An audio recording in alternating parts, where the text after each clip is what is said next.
I've set it up in the mill, and I have secured that these surfaces here is square to the tower.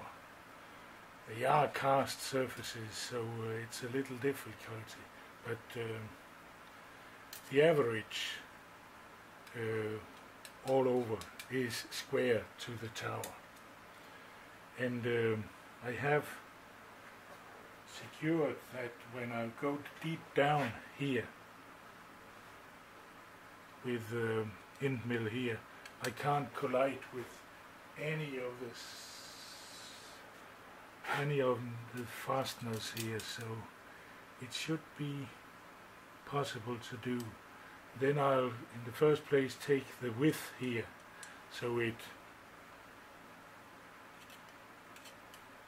mixes it here, and then afterwards find out how long I should go down this way. I'll come back. I haven't got the nerves to let you see what I'm doing. Yeah, I think I have it now.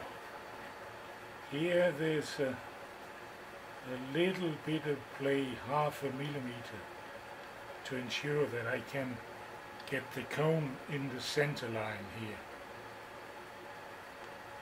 And the other way around, this way,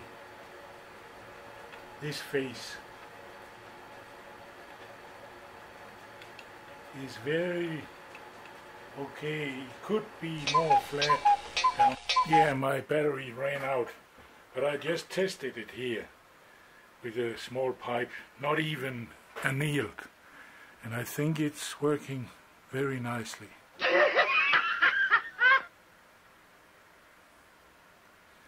Yeah.